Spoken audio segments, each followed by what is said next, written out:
Pero también hay que decir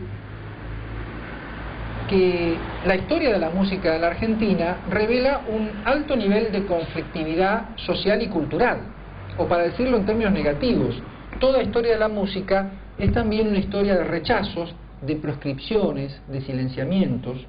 Un ejemplo, durante muchos años al chamamé se lo miró con cierto desprecio. Era música de provincianos pobres llegados a Buenos Aires. A quienes vivíamos en los grandes centros urbanos nos causaba un poco de gracia los acordeonistas correntinos, cómo se vestían, cómo gritaban su zapucay al viento, ¿no? Exceptuando quizás a Ramona Galarza, que tenía la bendición de Yupanqui y que era sin duda una gran intérprete. El resto, por desconocimiento y por prejuicio, nos parecía música de mal gusto, música mersa, palabra de la década del 60 y anterior también, solo aceptable y hasta cierto punto en situaciones festivas. Pues bien, cuando emergieron en los albores de la recuperación democrática Teresa Parodi, Tarrago Ross y otros, la percepción comenzó a cambiar, porque la sociedad estaba cambiando y porque la sociedad empezaba a tener conciencia de esos prejuicios, de algunos de esos prejuicios. Y al menos la gente de mi generación, que hoy ronda los 50 y monedas, escucha con suma admiración a los grandes creadores de la música correntina o del chamamé en general. Acaba de volver a los estudios de grabación Ramón Ayala, una gloria de la música litoraleña, un disco magnífico.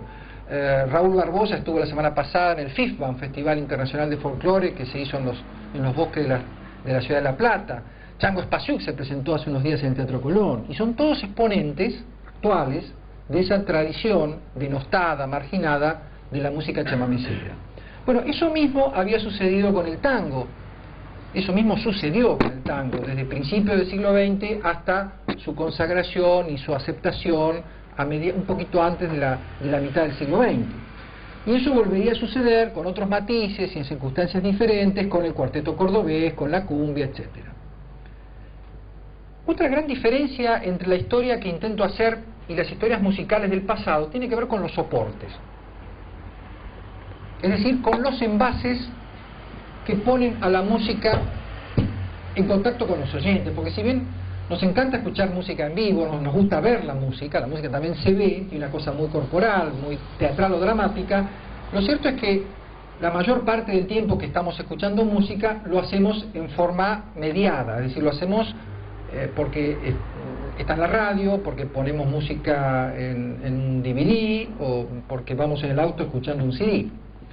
Una historia que no le otorgue, por lo tanto, a la grabación musical en sus más diversos soportes una importancia documental equivalente o incluso superior a la que en otros tiempos se le reconocía a la notación musical, sería una historia absolutamente incompleta, me atrevería a decir una historia falaz. Y me refiero a las grabaciones de toda clase de música, pero en especial a la producida dentro de los géneros populares, donde muchas veces ni siquiera existe la escritura, la notación musical como un medio, digamos, para comunicar la música entre los propios músicos.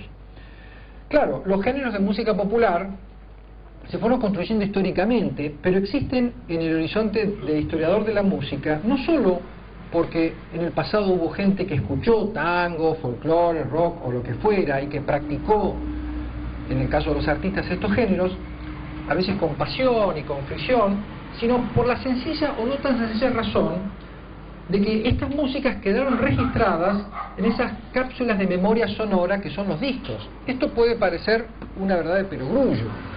Sin embargo, a juzgar por el lugar secundario o subalterno que aún hoy algunas historias generales de la música le reservan a las expresiones populares, en especial en sus realidades discográficas, me temo que esta aclaración tal vez no esté de más.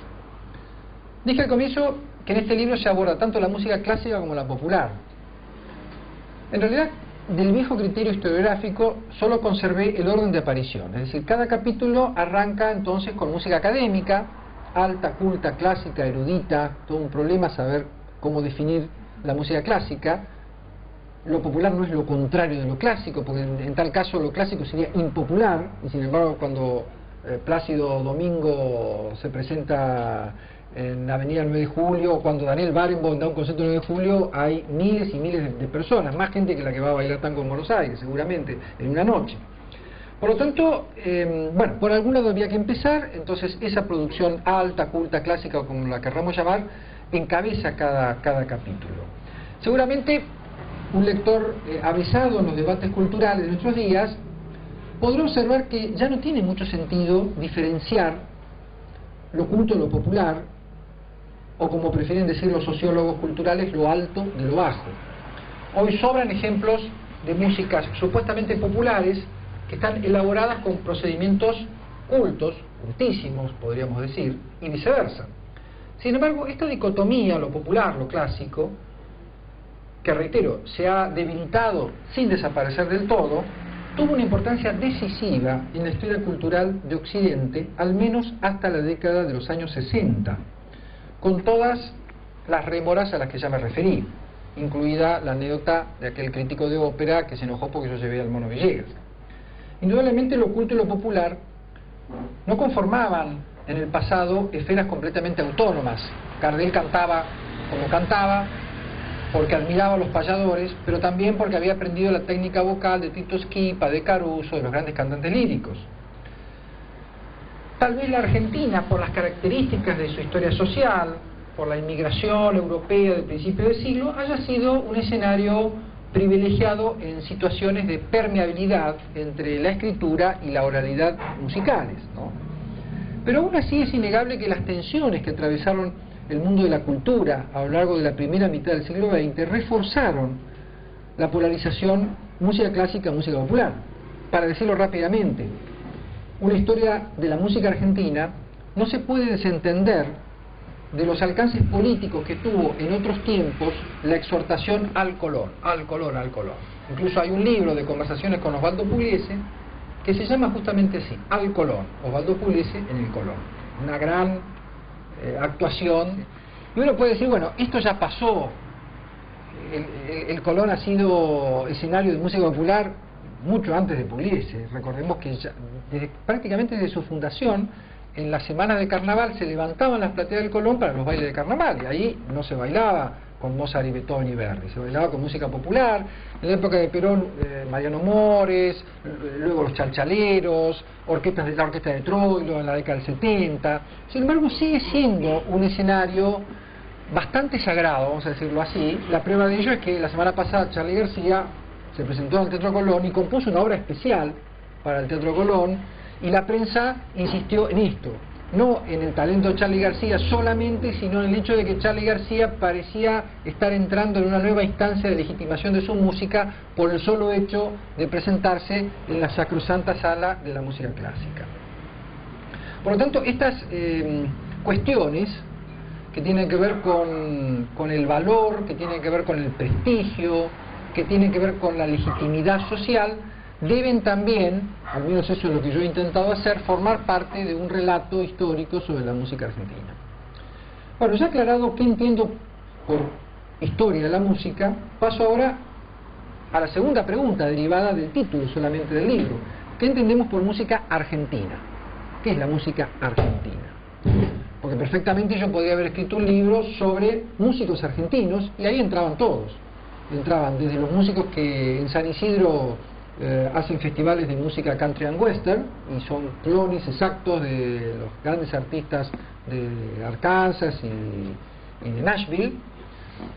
Podría haber hecho una historia, como lo hice en otras oportunidades, del tango, del folclore, es decir, haber hecho un recorte por género. Podría haber hecho un recorte por época, la música en la Argentina de los años 60, la música en la Argentina del peronismo, etcétera. Sin embargo, yo me metí con la música argentina. Bueno, por más de una razón, yo prefiero decir argentina que nacional. No tengo nada contra la palabra nacional, pero me parece que la palabra nacional, el término nacional es un término que ya está más predeterminado. Uno ya busca una música con una intención determinada, si usamos el término nacional. Hay como un énfasis en la palabra nacional, que es una palabra que tiene un uso político diferente a la palabra argentina. Argentina me parece un poco más neutra. Marx afirmaba que lo nacional es un fetiche que enmascara las condiciones sociales de la existencia. Por supuesto, las cosas han cambiado bastante desde los tiempos de Marx, pero al menos en materia musical, y para un libro de estas características, me quedo con la palabra argentina. Claro que la primera diferenciación importante que tuve que hacer fue entre la interpretación musical en la Argentina, es decir, el desarrollo de la actividad musical en la Argentina, y la creación por composición y o interpretación de discursos sonoros característicamente argentinos. En el primer caso, habría que hablar de música en la Argentina, es decir, si yo incluyera a todos los intérpretes musicales. No es el tema de este trabajo, aunque lo toco tangencialmente, por supuesto.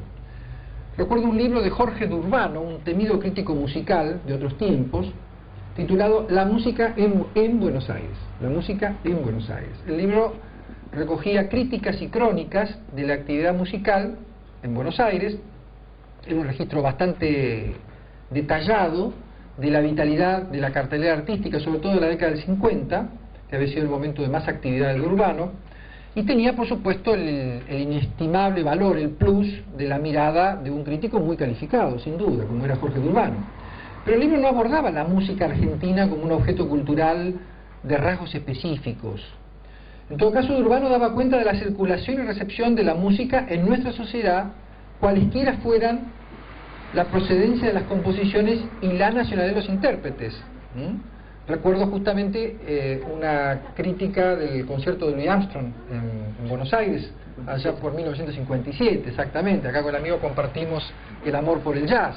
Una crítica magnífica, un hombre de la música clásica que sin embargo tenía la suficiente sensibilidad como para detectar el genio de Armstrong y poder describirlo y transmitirlo a sus lectores. Pensemos hoy en un libro similar, es decir, un libro que reúne las impresiones que dejaron Daniel Barenboim tocando en el Teatro Colón las sonatas de Beethoven, o los Rolling Stones en su última presentación en la cancha de River. Son hechos notorios de la agenda cultural, incluso en el primer caso con un intérprete que nació en nuestro país, aunque se formó afuera, pero no brindan estos hechos demasiadas pistas sobre cómo somos los argentinos en materia musical, más allá del hecho siempre fácil de constatar de que somos efusivos, muy receptivos, entusiastas a la hora de aplaudir, de expresarnos como público, etc. En cambio, un concierto de Astor Piazzolla en el Central Park de Nueva York parece tener más pertinencia de música argentina que las actuaciones que acabo de mencionar. En ocasiones, por lo tanto, la historia de la música argentina ha transcurrido fuera del país. Un país como la Argentina, de inmigración y emigración compulsivas. Por lo tanto, la identidad cultural no siempre tiene un domicilio permanente, un domicilio fijo. Bueno, por lo que dije, se imaginarán que los grandes ausentes de 100 años de música argentina son los intérpretes de repertorio clásico, y aquí incluyo también a los directores que no tocan ningún instrumento, pero tocan el mayor instrumento, que es la orquesta, ¿no? Salvo menciones sueltas a algunos pocos virtuosos de fama internacional que también han sido compositores, como es el caso de Gerardo Gandini, que además de ser uno de los principales, quizá el mayor compositor académico de la segunda mitad del siglo XX en la Argentina, fue un notable pianista, un notable intérprete. Puede parecer descortés esta actitud mía con los intérpretes, pero si uno lo piensa bien, los instrumentistas argentinos no tienen motivos para ofenderse por no figurar en estas páginas. En todo caso pueden protestar porque algunos sí figuran, ¿no? Es un problema de mis libros, los que están y los que no están. Pero eso sí es tema para otra charla, ¿no? La verdad es que hasta ahora no se ha demostrado que existan maneras argentinas de tocar un periodo de Chopin o de interpretar, como recientemente lo hizo Sergio Tiempo en el Colón, el concierto para mano izquierda de Ravel. Ni aún aquel disco de Enrique Villegas, yaceando a Chopin, tiene rasgos de estilo argentino. En todo caso tiene rasgos de Villegas. Así como hay seguramente un estilo Marta Argerich de tocar literatura pianística del siglo XIX, pero no un estilo argentino. Dejo de lado las fusiones y otro tipo de experimentos con estas obras clásicas. Me estoy refiriendo a la interpretación tal como se la entiende en la música académica.